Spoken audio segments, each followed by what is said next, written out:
넘기지 않을 수 있도록 한번 같이 말씀 나눴으면 좋겠습니다.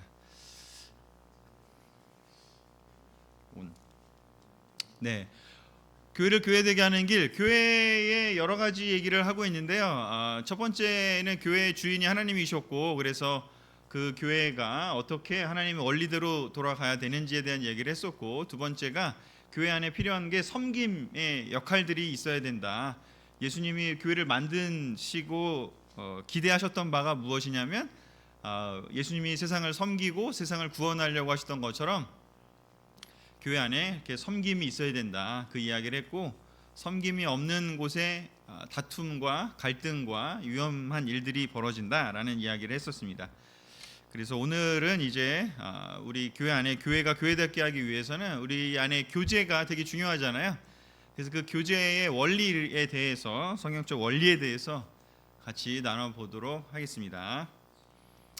자, 우리 먼저 하나님이 우리를, 그러니까 우리 그 인간에 대해서, 사람에 대해서 우리가 이해를 좀 해야 우리의 교제의 의미를 좀 파악을 할 수가 있는데, 먼저 하나님이 우리를 어떻게 창조하셨고 또 우리가 어떤 상태에 있는지를 한번 먼저 보아야 될 것 같습니다. 창세기 1장 27절을 같이 읽어볼까요?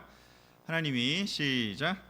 하나님이 당신의 형상대로 사람을 창조하셨으니 곧 하나님의 형상대로 사람을 창조하셨다.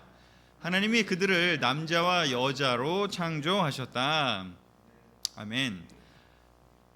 창세기는 너무 중요한 책이죠. 하나님께서 세상을 어떻게 창조하셨는지 그 원리를 정말 간단하게, 어떻게 보면 몇 장 안 되지만 절묘하게 아주 기가 막히게 설명을 해놓은 장이라고 저는 생각이 듭니다. 제가 최근에 한 달에도 몇 권씩 책을 사지만 최근에 인간의 본성이라는 그 책을 제가 팔로우하는 연대 신학과 교수님이 추천을 이렇게 페이스북에서 하셔가지고 샀더니 페이지가 1200페이지인가 그렇더라고요. 제가 페이지는 안 보이고 맨 앞장만 딱 이렇게 보이잖아요. 그래갖고 뭐 그냥 딱 샀더니 이따만한 벽돌이 왔어요. 그래서 인간의 본성을 이제 탐구해 놓은 여러 가지였는데, 정말 그렇게 인간의 본성에 대해서 알려면 그 정도의 공부를 해야 되는데, 성경은 인간이 어떤 존재이고 지금 어떤 상태에 있는지를 딱 한 3장만으로 기가 막히게 표현을 해줬다고 생각이 듭니다. 그 첫 번째가 뭐냐면, 사람이 어떤 존재이냐, 인간의 본성을 생각할 때 어떤 존재이냐, 바로 하나님의 형상대로 지어진 존재다라고 얘기를 하고 있습니다. 하나님의 형상대로, God created man in His own image. 하나님의 형상대로 창조되었다. 그래서 우리가 옆에 있는 형제자매들을 볼 때 하나님의 이미지를 살짝은 느낄 수가 있는 거죠. 그래서 옆에 있는 형제자매들이 너무나 정말 밝게 웃고 있고, 우리가 그 모습들을 볼 때 뭔가 아름다운 모습, 또 약간 고뇌하는 모습, 생각하는 모습, 또 뭔가를 이렇게 열심히 하는 모습, 뭔가 그 사람들의 모습을 볼 때 우리도 하나님을 직접 볼 수는 없지만 우리 옆에 있는 사람들을 통해서 느낄 수 있지 않나 생각이 듭니다. 그래서 우리 옆에 있는 사람들이 정말 하나님의 형상대로 창조되었음을 우리가 가끔 느낄 수가 있는데, 이 하나님 형상을 닮았다는 의미가 뭘까를 신학자들이 연구를 해놔서 조직신학 책에다가 적어놓은 게 바로 이 두 가지인데요. 첫 번째는 하나님 형상을 닮았다는 의미의 첫 번째는 뭐냐면, 하나님과 교제할 수 있는 존재로 창조되었다라고 얘기를 합니다. 하나님 형상을 닮았다. 우리가 개구리하고 안 닮았잖아요. 그래서 우리는 개구리하고는 교제하기가 힘들어요. 안 닮았기 때문에. 그리고 우리가 물론 강아지하고 교제가 되기는 하지만, 반려동물과 교제가 되긴 하지만, 그 엄밀한 의미에서 그냥 우리가 이뻐하는 거고 하는 부분이지, 이렇게 서로 의사소통이 되는 그 커뮤니케이터블한 그런 상태는 아니잖아요. 그래서 우리가 동물들은 하나님의 이미지를, 하나님을 닮았다라고 하지 않고 오직 사람만 하나님을 닮았다라고 표현하는 이유가 무엇이냐면, 하나님과 교제할 수 있는 존재라는 뜻인 거죠. 같은 어떤 면에서 종류일 때 그 교제가 가능한 거잖아요. 그래서 뭐 조류를 닭을 아무리 훈련을 시켜봐야 걔가 말을 할 수가 없잖아요. 그래서 뭐 여러 가지로 볼 때 그 근본적으로 우리는 어릴 때는 어떻게 보면 말도 잘 못할 수 있지만 시간이 흐르면서 훈련이 되면서 서로 교제할 수 있는 그런 존재가 된다라는 거죠. 그래서 하나님과 교제할 수 있는 존재였기 때문에 하나님께서 만드신 그 아담과 하와는 하나님과 자유롭게 대화를 나눴습니다. 또 하나는 이제 하나님의 이미지를 형상을 닮았다라는 게 뭘까? 또 하나는 하나님의 능력을 또한 일부, 전부는 아니죠. 왜냐하면 질적으로 다르니까요. 우리는 흙으로 만들어진, 즉 이 세상에 존재하는 원소로 만들어진 피조물이기 때문에 그렇지만 하나님의 능력을 일부 소유했죠. 그 상당히 중요한 그 능력의 중요한 부분이 바로 뭐냐면 사고할 수 있다는 거죠. 동물하고 다르게 우리는 사고할 수 있고 심지어는 하나님을 거부할 수도 있는 또한 자유의지도 있는 거죠. 그래서 동물들한테 이름을 지어주고 또 뭔가를 만들고 또 뭔가 글을 쓰기도 하고 뭔가 이렇게 창작하는 능력이 있잖아요. 그래서 사람들이 만든 많은 것들을 보면 참 신기하다는 생각이 들잖아요. 우리가 이렇게 뭐 여행지 갈 때 너무 놀라운 어떤 그런 박물관 뭐 아니면 뭐 건축물 또 여러 가지를 보면 사람들이 정말 이걸 어떻게 만들지? 하는 느낌이 드는 많은 것들을 이제 만들어낼 수 있는 걸 생각해 보면 또한 이렇게 뭐 문학 작품이나 글이나 이런 것들로 만들 수 있는 걸 보면 우리는 하나님의 능력을 상당 부분 일부 소유하고 있다라고 생각이 듭니다. 그래서 하나님 형상대로 만들었기 때문에 우리는 이런 존재로서 하나님께서 맡겨주신 이 세상을 관리할 수 있는 청지기의 직분을 받게 된 거죠. 소위 말하는 그 에덴 동산을 관리할 수 있도록 동물들의 이름을 짓고 거기를 이렇게 맡게 된 거죠. 그런데 그것만 있는 게 아니라 창세기 3장에 보면 1장, 2장에 그렇게 만들어진 이야기가 나오고 3장 6절에 보면 이제 사람이 사탄의 영향을 받은 뱀에 의해서 영향을 받게 되죠. 그래서 하와가 그 나무의 열매를 보니 사탄하고 이야기가 끝나고 그 나무를 보니 선악과죠. 먹음직하고 보암직하고 또 슬기롭게 할 만큼 탐스럽기도 했다라고 합니다. 그래서 그 여자가 그 열매를 따서 먹고 함께 있는 남편에게도 주니 그도 그것을 먹게 되죠. 두 사람의 눈이 이제 밝아졌고 자기들이 벗은 몸인 것을 알고 무화과 잎으로 치마를 엮어서 몸을 가리게 됩니다. 그리고 그 가리고 이제 자기가 벗은 몸인 것을 알게 되면서 어떻게 되는지 하나님의 낯을 피하게 되는 상황이 됩니다. 하나님의 낯을 피해서 숨었다라는 것은 이제 여기 있었던 첫 번째 하나님과 자유롭게 교제할 수 있는 존재에서 이제 하나님을 피하는 존재로 교제를 뭔가 부끄러워하고 좀 어려워하는 존재로 이제 변화하게 되는 거죠. 그래서 인간이 타락했다라고 하는 의미는 앞에 나왔던 그 두 가지가 이제 좀 바뀌게 됐다라는 뜻을 갖게 됩니다. 첫 번째는 하나님과 교제를 자유롭게 했었는데 이제는 교제가 이전과 같이 자유롭지가 않아요. 왜냐하면 나 자신을 부끄럽게 여기게 되고 하나님을 피하고 싶고 괜히 하나님을 만나면 뭔가 그 수치심이 느껴지고 불편함을 느끼게 된 거죠. 죄책감도 들고 수치심도 있고 그리고 그 동기는 무엇일까요? 하나님처럼 되고 싶어하는 그 교만함이 거기에 작동했기 때문에 그 마음이 이제는 드러나기 때문에 하나님한테 미안한 마음도 있고 죄책감도 들게 되는 거죠. 두 번째는 그냥 교제할 수 있는 상태가 변한 것뿐만 아니라 하나님이 주신 능력을 최초에는 우리가 선하게 사용할 수 있는 그런 청지기로서의 임무를 잘 완수할 수 있도록 그 능력을 사용할 수 있는 상태였는데 이제는 하나님처럼 되고 싶은 그 동기에서 이런 타락이 벌어졌기 때문에 이제는 그 하나님처럼 되고 싶은 즉 내 마음대로 나의 이기심을 채우기 위해서 하나님께서 주신 그 신적인 능력을 사고하고 뭔가 창작하고 하는 많은 능력을 이제 악하게도 사용할 수 있게 된 거죠. 그 전까지는 그렇게 되지 않았습니다. 그러나 선악과를 먹으면서 하나님처럼 되고 싶은 그 마음의 동기가 바뀌면서 이제 악하게 사용할 수 있게 된 거죠. 오펜하이머 혹시 영화 보셨나요? 그 과학자들이 발견해낸 거는 어떻게 보면 그냥 과학적 원리잖아요. 하나님이 창조해 놓으신 과학의 원리. 원자와 원자가 결합을 하면 또는 이렇게 그 나눠지면 거기에서 에너지가 발생하고 그 여러 가지로 어떤 그 원리를 발견해낸 건데, 그거를 어떻게 사용할지는 사실은 이제 사람들한테 달려 있는 거잖아요. 그 원리를, 과학적 원리를 좋게 사용하면 원자력 발전소를 만들거나 뭔가 인간에게 이롭게 사용할 수가 있는데, 그걸 악하게 사용하게 되면 어디에 쓸 수 있는지, 사람을 죽이는데 사용하게 되는 거죠. 그래서 하나님이 주신 그 신적인 능력을 가진 인간이 있기 때문에 놀라운 많은 기술들이 있지만, 그 기술들을 갖다가 인간들은 내 마음대로 조절하고 싶고 사람들을 굴복시키고 싶고 통제하고 싶은 그 교만함 때문에 어디에다가 쓰게 되는지, 전쟁에 쓰게 되는 일들이 벌어지고야 말았습니다.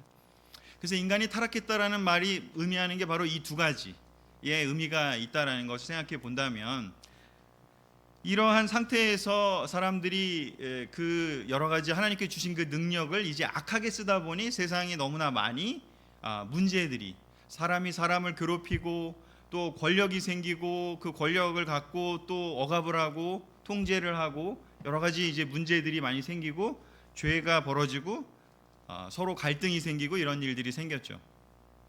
그런 상태로 지속되는 것을 보고 창세기에서 사람은 그것을 이렇게 무화과 나무잎으로 일시적으로 가렸지만, 하나님이 짐승을 죽여서 그 수치심을 이제 타락한 그 몸 상태를 가려주기 위해서 짐승을 죽여서 가죽옷을 입혀주는 장면이 나오게 됩니다.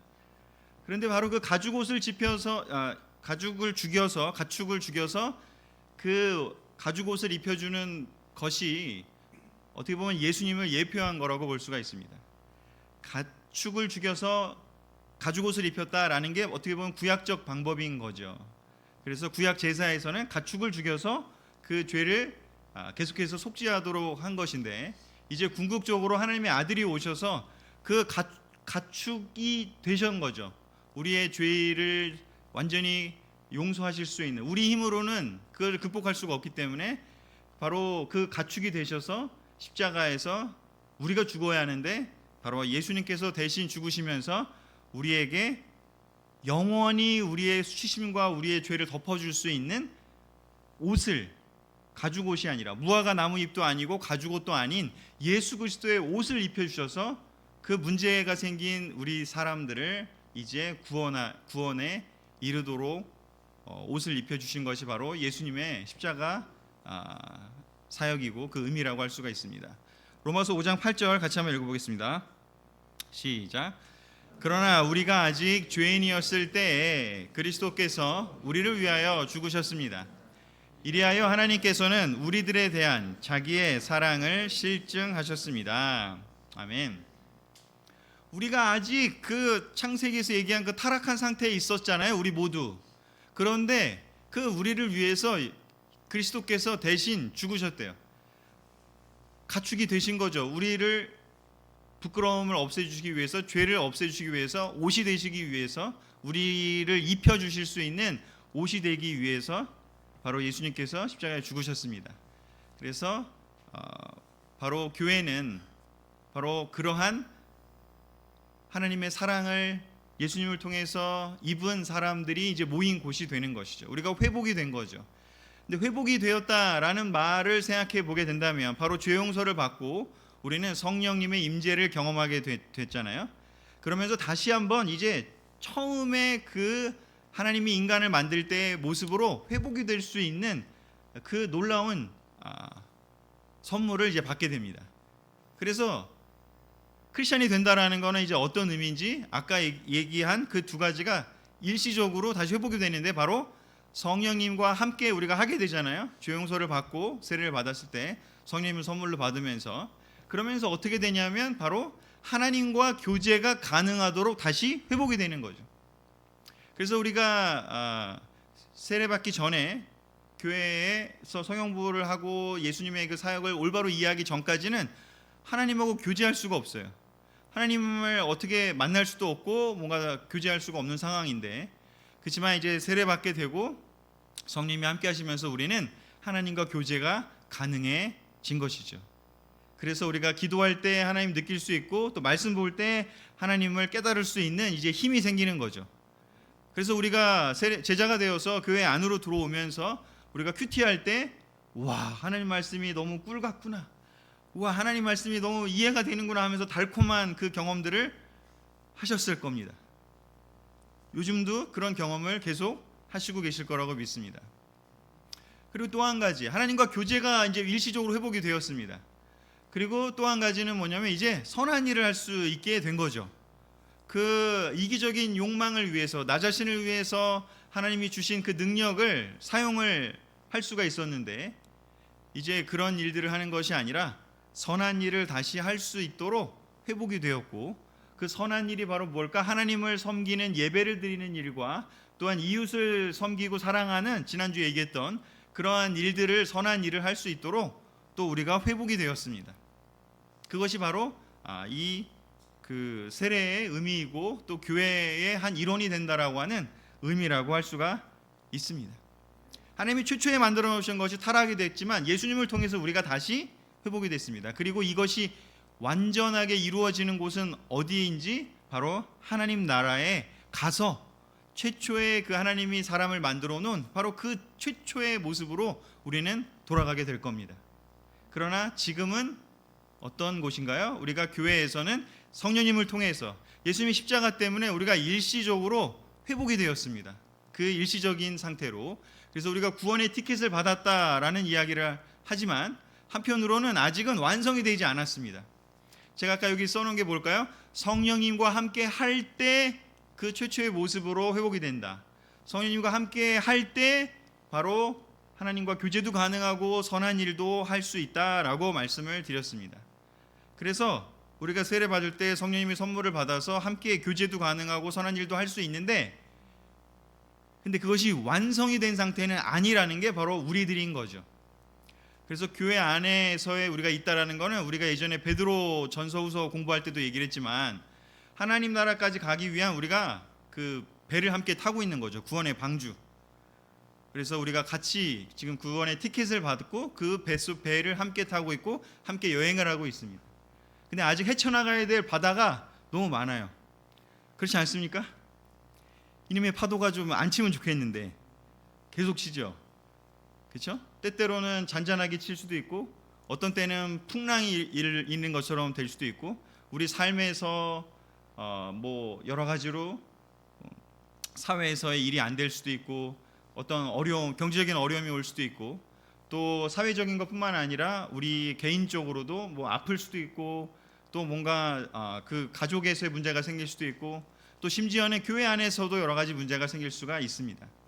바로 사탄은 끊임없이 우리가 이 배에서 떨어져 나가게, 이 구원의 방주에서, 구원의 배에서 그 끝까지 도달을 해야 되는데 도달하지 못하도록 계속 우리를 흔들어 제끼면서 우리가 스스로 그 배를 뛰쳐나오게 하던가, 아니면 그 안에서 배를 서로 파손시키도록, 그래서 배가 아예 망가져서 가라앉게 하려고 우리를 끊임없이 공격을 하고 노력을 할 겁니다.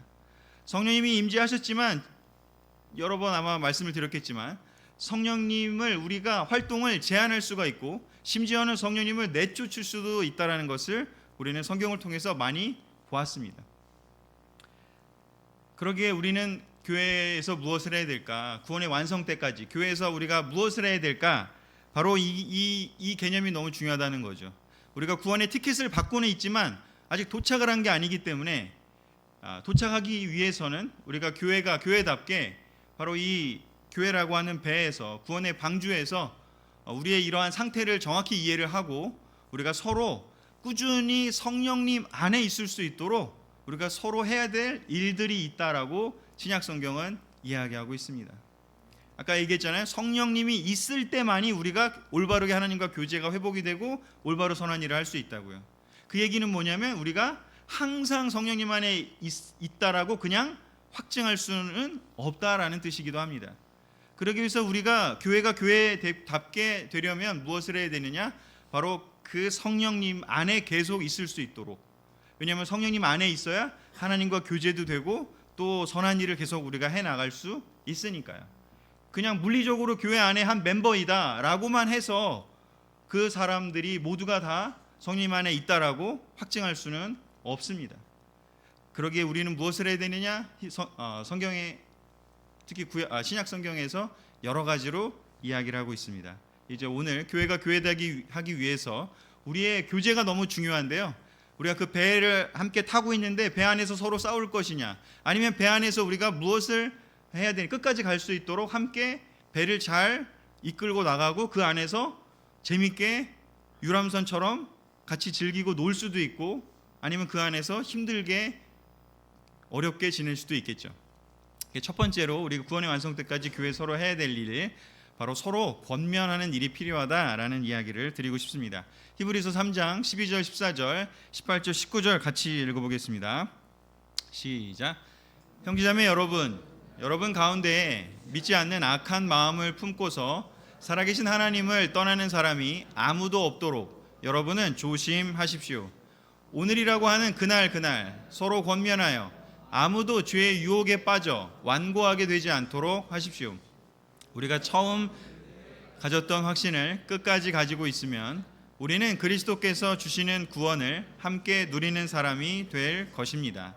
하나님께서는 누구에게 하나님의 안식에 들어가지 못하리라고 맹세하셨습니까? 순종하지 않은 사람들에게 하신 것이 아닙니까? 결국 그들이 들어갈 수 없었던 것은 믿지 않았기 때문임을 우리는 압니다. 히브리서의 저자는 출애굽한 그 이스라엘 백성의 예를 들면서, 제가 여기 적어오진 않았지만 그 지금 14절과 18절 사이의 내용이 바로 그런 내용입니다. 이집트에서 탈출은 했지만, 즉 우리 신약 성경 버전으로 하면 세례받고 교회는 들어왔지만 가나안 땅에 들어가기까지, 천국에 들어가기까지의 그 여정 속에서 다 들어가지 못했음을 이야기를 하고 있으면서 우리에게도 충분히 우리도 지금 그런 상황에 있기 때문에 우리가 무엇을 해야 되느냐? 우리가 서로 권면하라고 이야기를 합니다. 서로 권면하는 것이 너무나 필요하다. 왜냐하면 죄의 유혹은 여전히 이 땅에 있기 때문인 것이죠. 세례받았다고 해서 우리가 창세기의 1장의 그 하나님 형상대로의 최초의 모습으로 돌아가는 게 아니라 우리는 여전히 창세기 3장에 있었던 그 상황에 여전히 우리 놓여져 있기 때문이죠. 일시적으로 예수님의 십자가를 우리가 바라봤고 거기에 우리가 순종하고 거기에 대한 믿음을 통해서 성령님의 임재를 경험하고 우리가 회복이 되었지만, 그렇지만 우리 사탄은 언제든지 우리를 다시 예전의 모습으로 선악과를 따먹고 교만의 자리로 하나님처럼 하고 싶은 그 독성이, 그 죄의 속성이 다시 우리 삶에 나오도록 끊임없이 우리를 유혹할 겁니다. 그러기에 우리는 서로 권면하고 서로 죄의 유혹에 빠져서 완고하게 되지 않도록 하십시오. 완고해진다, 죄의 유혹에 빠져서 완고하게 된다. 완고하게 된다는 건 뭘까요? 부드럽지 않고 딱딱하다는 겁니다.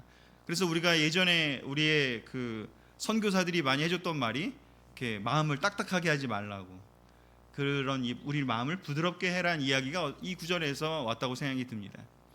우리가 딱딱해지면요, 우리 말랑말랑해져야 되니 딱딱하지 않으면 우리는 고집스러워지고 어떻게 보면 변할 수 있는 그 여지가 없습니다. 사랑스러운 것 또는 이렇게 믿음이 있는 상태를 생각해 보면 부드럽고 또한 변형 가능하기 쉽고 또 서로 이렇게 뭔가 문제가 생기면 바로 인정할 수 있고 얼마든지 이렇게 플렉서블하게 변할 수가 있잖아요. 그런데 완고해지면 고집스러워지고요, 자기 주장만 강하게 되고요, 어떻게 보면 하나님의 뜻이 아니라 자기의 하나님처럼 되고 싶은 그 마음에 빠져들기 쉽다라고 생각이 듭니다. 그러기에 히브리서 저자는 우리가 교회에서 서로 무엇을 하길 바라는지 서로 권면하기를 바라고 있습니다. 두 번째로 함께 볼 것은 히브리서 10장 25절과 베드로 3장 8절인데요. 같이 한번 다시 읽어보도록 하겠습니다. 시작. 어떤 사람들의 습관처럼 우리는 모이기를 그만하지 말고 서로 격려하여 그날이 가까워 오는 것을 볼수록 더욱 힘써 모입시다. 마지막으로 말합니다. 여러분은 모두 한 마음을 품으며 서로 동정하며 서로 사랑하며 자비로우며 겸손하십시오. 아멘. 신약 성경의 이렇게 형제자매들의 관계, 우리 교제를 얘기할 때 가장 바울이 많이 사용한, 또 우리 베드로 사도나 신약 성경의 저자들이 많이 사용한 말이 뭐냐면 서로 뭐뭐해라라는 말을 굉장히 많이 사용합니다.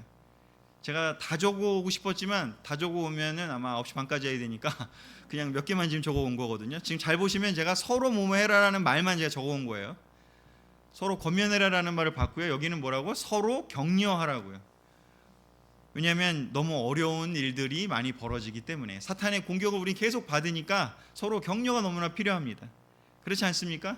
서로 낙담하고 내가 또 못했네, 내가 또 부족하네, 그런 느낌이 너무 받을 수 있잖아요. 서로 우리 격려가 너무나 필요합니다.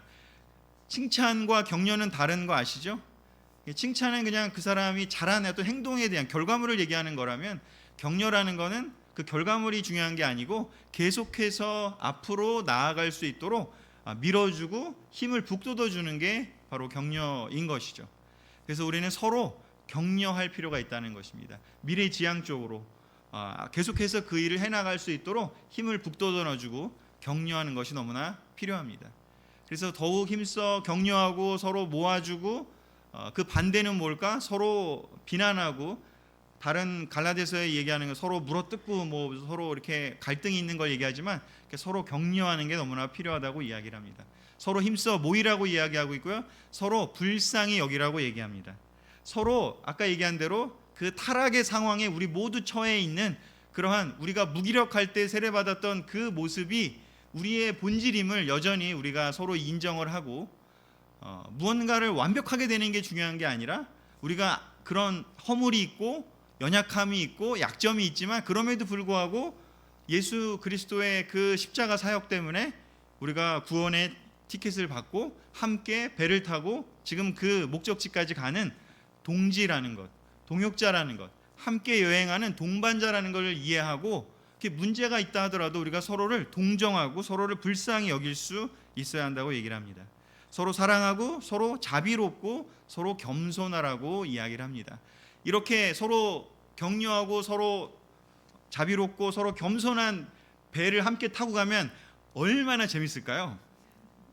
그렇지 않습니까? 유람선에 타고 가서 거기서 막 서로 격려하고 막 매 축제하고 거기서 같이 음식도 해 먹고 같이 거기서 할 수 있는 여러 가지 재밌는 일들을 하면서 갈 수만 있다면 그 배는, 그 여행은 힘들지 않을 것 같아요. 그렇지 않겠습니까? 어디를 가든 상관이 없을 것 같아요. 아마 계속 배에 있고 싶을지도 모를 정도로. 그런데 바로 그런 곳이 바로 교회이기를 바라는 마음에서 예수님이 만들어 놓으신 거죠. 왜냐하면 이 배를 떠난, 구원의 배를 떠난 다른 곳에는 여전히 울부짖는 사자 같은 그 사탄의 공격이 너무나 많은, 그리고 목적 자체가 천국으로 함께 가는 것이 아니라 어떻게든지 간에 이 세상에서 더 편해 보려고, 이 세상에서 어떻게든지 더 권력을 획득해 보려고, 이 세상에서 어떻게든지 더 경쟁해서 앞서가려고 하는 그 세상의 조직들 속에 우리는 살아가야 하기 때문에 이 교회는 너무나 소중하고 귀중하고 아름다운 곳일 수밖에 없는 것이죠. 마지막으로 이 슬라이드를 보도록 하겠습니다. 구원의 완성 때까지 교회에서 서로 해야 될 일이 또 뭘까? 우리 베드로전서 4장 8절 9절, 또 로마서 12장 10절 12절을 같이 읽어보겠습니다. 시작. 무엇보다도 먼저 서로 뜨겁게 사랑하십시오. 사랑은 허다한 죄를 덮어줍니다. 불평 없이 서로 따뜻하게 대접하십시오. 형제의 사랑으로 서로 다정하게 대하며 존경하기를 서로 먼저 하십시오. 열심을 내어서 부지런히 일하며 성령으로 뜨거워진 마음을 가지고 주님을 섬기십시오. 즐거워하며 환난을 당할 때 참으며 기도를 꾸준히 하십시오. 아멘. 베드로는 이야기합니다. 베드로 사도는 서로 뜨겁게 사랑하라고요. 사랑하려고 노력하면 허다한 죄를 덮어준다고요. 우리가 착각하는 게 뭐냐면 세례받았다고 해서 우리의 죄성이 사라지는 것은 아니라는 것을 우리는 기억해야 되고요. 첫 번째는. 그리고 우리가 세례받았다고 해서 죄성을 없애려고 할 필요도 없다라는 거예요. 우리는 자꾸 뭔가 우리를 거룩하게 하라는 것을 오해해서 자꾸 우리의 성품을 너무나 많이 바꾸려고 노력은 하지만 사실 성경이 얘기하는 핵심은 뭐냐면 그것은 근본적으로는 이 세상에서는 불가능하다는 이야기를 하고 있는 겁니다. 우리가 하늘나라 갔을 때만 비로소 완전히 우리가 그 창세기 1장의 모습으로 돌아갈 것이지 이 세상은 여전히 우리는 타락한 세상 속에 살고 있다는 겁니다. 성령님의 역사 때문에 우리가 하나님과 교제할 수 있고 선한 일을 할 수 있는 것인데 그걸 자꾸 잊어버리고 자꾸 우리의 성품을 뭔가 바꾸려고만 애를 쓰다가 보면 거기에서 많은 문제들이 생기는 거죠. 그래서 더 포커스할 건 무엇이냐? 서로 뜨겁게 사랑하고 그 사랑을 하려고 노력할 때 어떻게 된다고요? 허다한 죄가 덮어진다고요. 잘 되는 그 공동체는 그 축구단이든 야구단이든 잘 되는 공동체는요 서로 뭔가가 있으면 이렇게 커버하는 이렇게 부족함이 축구 선수가 앞에 손흥민이 앞에 나가면 손흥민 자리를 누가 메꾸고 또 그 메꾼 자리를 또 누가 메꾸고 이렇게 유기적으로 되지 않아요? 형제들은 좀 깨끗하게 하시는 것 같은데 자매들에게 이거 어떻게 설명해야 되나? 하여튼간에 제가 야구를 너무 좋아하는데 올해 LG 트윈스가 우승을 했습니다. 서로 정말 너무 놀랍게 유기적으로 이 선수가 못하고 도루에서 죽는다고 해서 죽고 들어왔다고 해서 너 왜 죽어 이러고 뭘하지 않고 그 다음에 또 다른 선수가 또 안타 치고 나가서 또 커버해주고 누가 실수하면 또 괜찮다고 하고요. 잘 되는 팀은 항상 그래요. 서로 허다한 죄를 덮어줘요. 더 사랑하려고 애쓰고 더 뭔가 잘해보려고 애쓴 것에 대해서 뭐라고 하지 않습니다. 열심히 잡으려고 뛰어갔는데 못 잡을 수 있잖아요. 근데 안 되는 팀은 분위기가 냉랭하죠. 쟤 때문에 우리 팀은 안 돼. 뭐 이러면서 쟤 또 저거 다이빙 캐치 괜히 해가지고 또 실수했다 이러면서. 근데 잘 되는 팀, 우승하는 팀은 항상 서로 뜨겁게 격려하고 사랑하더라고요. 그들은 하늘나라에 가는 목적이 아니라 그냥 거기서 그 팀에서 성공하고 승리하고 우승하기 위해서도 그렇게 합니다. 교회도 그래야 되지 않을까요? 서로 따뜻하게 대접하고 서로 뜨겁게 사랑한다면 우리가 부족함이 있다면 내가 채울게. 저 사람의 부족함을 내가 채울게. 이 사람의 부족함을 내가 채울게. 그러면서 이렇게 유기적으로 서로 허다한 죄를 그 약점을 덮어주는 그런 공동체가 된다면 그곳은 너무나 살 만나는 곳이지 않겠습니까? 바로 교회는 그러한 곳이 되라고 신약 성경은 이야기하고 있습니다. 서로 다정하게 대하고 존경하기를 서로 먼저 하라고 이야기하고 있습니다. 끝인 줄 알았더니 하나 더 있네요. 자, 마지막입니다. 골로새 3장 10절 16절 마지막 보면서 마치도록 하겠습니다. 읽겠습니다. 시작. 새 사람을 입으십시오. 이 새 사람은 자기를 창조하신 분의 형상을 따라 끊임없이 새로워져서 참 지식에 이르게 됩니다. 그리스도의 말씀이 여러분 가운데 풍성히 살아있게 하십시오. 온갖 지혜로 서로 가르치고 권고하십시오. 감사한 마음으로 시와 찬미와 신령한 노래로 여러분의 하나님께 마음을 다하여 찬양하십시오. 아멘. 여기도 나오죠? 새 사람을 입으라고요. 예수 그리스도의 옷을 입어서 새 사람이 되라고요. 내가 스스로 잘나고 변형되고 놀라운 성인이 되는 게 아니라 예수 그리스도의 옷을 입어서 새 사람이 되는 거예요. 예수님의 옷을 입어가지고 마치 아이언맨이 평상시에는 그냥 한 명의 사람인데 수트를 입어가지고 뭔가 새로운 존재가 되는 것처럼 내가 좋은 성품에 대해서 놀라워지는 게 목적이 아니라 예수 그리스도의 옷을 입어서 새로워진 존재가 되는 게 바로 성경의 이야기입니다. 그래서 하나님 자기를 창조하신 분의 형상을 따라 끊임없이 새로워져서 참 지식에 이르게 되는 비결이 바로 뭘까? 예수 그리스도의 옷을 입는 거에 포커스하는 거라고요. 나의 힘으로 내 약점을 바꿔서 놀라운 성품이 있는 사람, 놀라운 능력이 있는 사람 되는 게 아니라 예수 그리스도의 옷을 입어서 새 사람이 되는 것이요. 그리고 그런 곳에는 어떤 것이 필요하느냐? 그리스도의 말씀이 우리 가운데 풍성히 살아있게 한다고요. 그리고 서로 가르치고 서로 권고하고 감사한 마음으로 여러 가지로 하나님을 찬양한다고요. 우리 교회가 올해 찬양이 넘쳤잖아요. 시와 찬미와 신령한 노래로 우리 송리더들의 감사하게 우리를 인도해줘서 시와 찬미와 신령한 노래로 우리가 찬양했잖아요. 하나님을 찬양한다는 것. 얼마나 이런 곳이 바로 기쁨이 넘쳐나는 곳이죠. 성령님이 활동할 수 있도록 우리가 할 일이 바로 무엇이냐? 우리가 찬양하고 말씀을 풍성히 살아있게 서로 했을 때 그 공동체는 놀랍게도 아주 그 폭풍이 아무리 쳐도 안전하게, 그 안에서는 안전하면서도 서로 기쁘게 함께 여정을 끝까지 해낼 수 있을 거라고 생각이 듭니다. 교회가 교회답기 위해서 우리는 이러한 교제의 본질을, 교제의 근원을 우리는 다시 이해하고, 잘하고 있지만 좀 부족한 것이 있다면 다시 또한 회복할 필요가 있다고 생각이 듭니다. 교회를 교회되게 하는 일, 오늘 세 번째로 우리가 서로 돕는 교제, 서로 끝까지 그 여정을 마칠 수 있도록 돕는 이 영적인 교제에 대해서 오늘 살펴봤습니다. 우리 각 그룹에서 잘하고 계시는 그룹들이 많은 거로 제가 알고 있는데요. 우리 다시 한번 좀 나누면서 우리 그 너무 놀랍게 서로 돕는 그런 교제하는 소그룹들, 또한 교제하는 분당 그리스도 교회 되도록 같이 나누고 헤어졌으면 좋겠습니다. 말씀을 마치겠습니다.